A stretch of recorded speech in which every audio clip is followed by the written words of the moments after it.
Yeah, it's great to be here at the Fit New South Wales seminar. We've heard much about walkability, livability, and the fantastic, work that Transport for New South Wales is doing in creating interconnected networks, and the health benefits of all of those things. And what I'd like to talk about today is the Green Grid, which is a policy framework, and it's a way of putting policy into action to promote the design and delivery of green infrastructure across metropolitan Sydney. Everybody wants to live and work in a place that feels beautiful. And, as we know, by 2054, Sydney's population is set to increase by 80%. And this means that there's going to be approximately an additional 3 people living and working, in Sydney. And, one of the key questions is, how do we ensure that Sydney remains one of the most beautiful and livable cities in the world? At the same time, a plan for growing Sydney, which is the new metro plan which has been generated by Planning Environment, calls for Sydney to be a strong global city, and a livable city, a great place to live.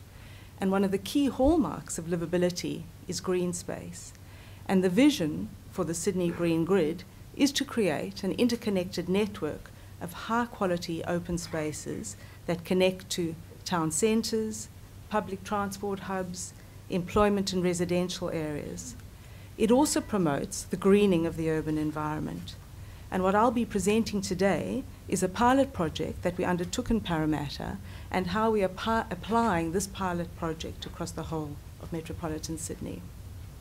The objectives of the Sydney Green Grid are really to increase access to open space, to conserve landscapes and increase access to nature, to adapt the city to the impacts of climate change, simple things like street trees, to make sustainable travel connections and promote cycling and walking, which we've just heard quite a bit about, to encourage healthy living, because as we are aware that there's significant benefits in walking and cycling to the health agenda, and also to enhance visitor destinations to improve the visitor economy.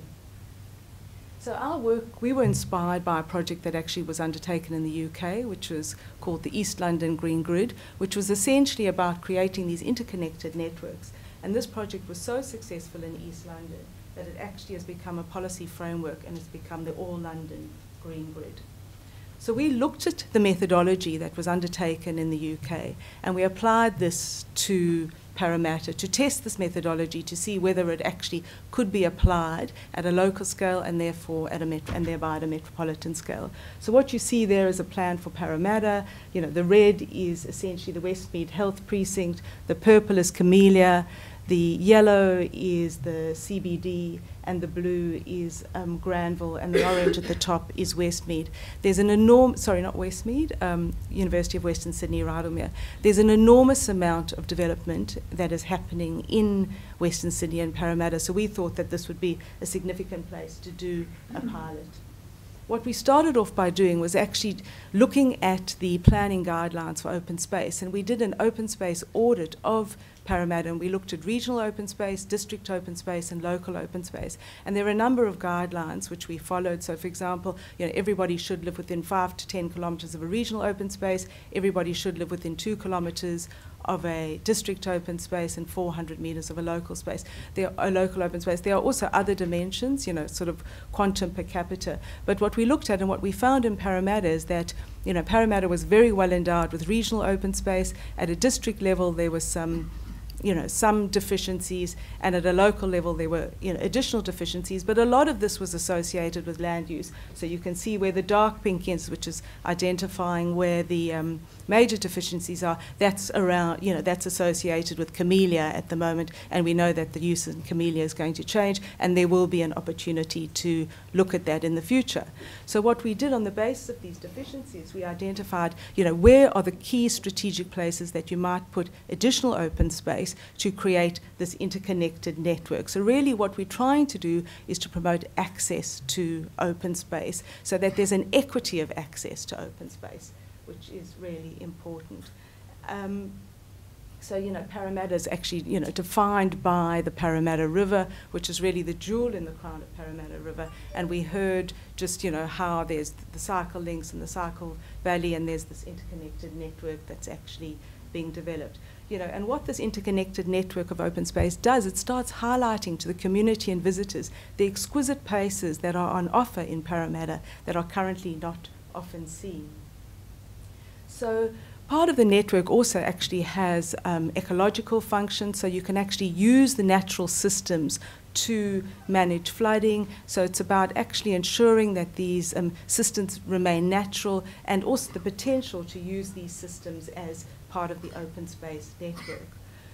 As I said before, we were looking at improving the visitor experience. So what we identified in that area, Parramatta, you know, like most places, actually has a wealth of heritage items, and it's how do you bring these heritage places to the fore and, you know, to enable people to interact with these places. So by mapping them and linking them to the interconnected network, there's an opportunity for the general public to engage with places that they might not have come into contact with, and this, you know, provides the opportunity to boost the visitor economy.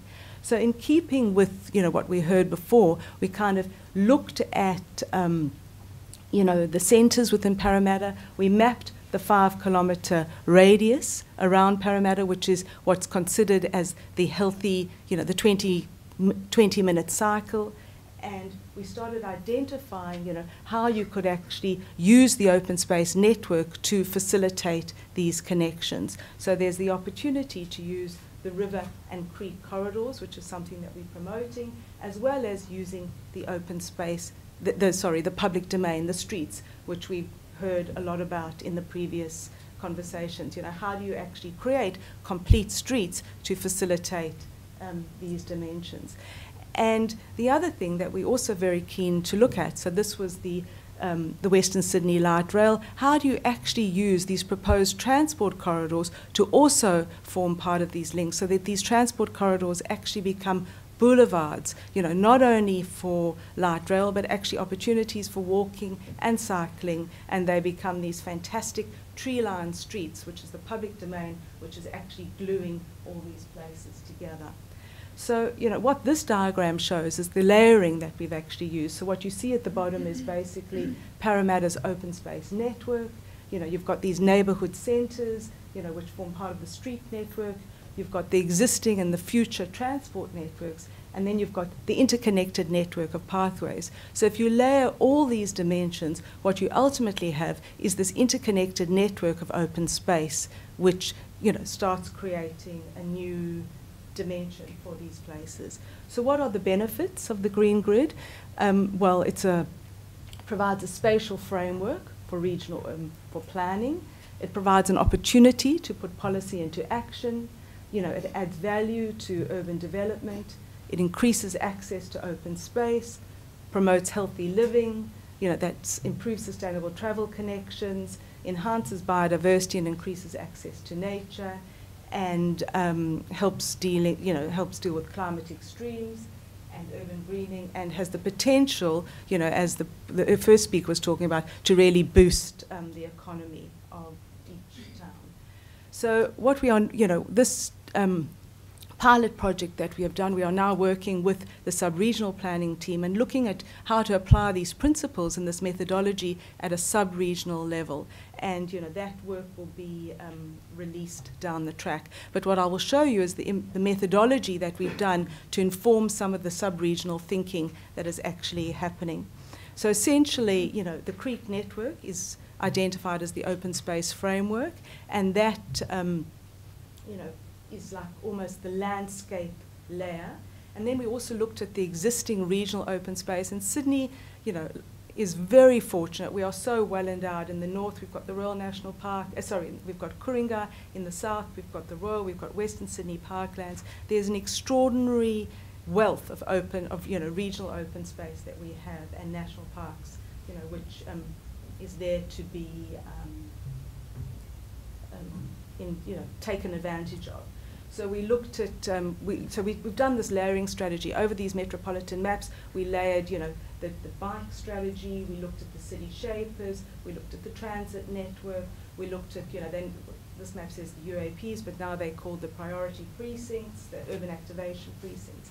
And on the basis of this, we've kind of developed a network building on the early work that was done as well for these regional open space connections across metropolitan Sydney. So we developed this framework of primary connections, and then we've drilled down a little bit deeper to look at, how this can be applied, at a more local level.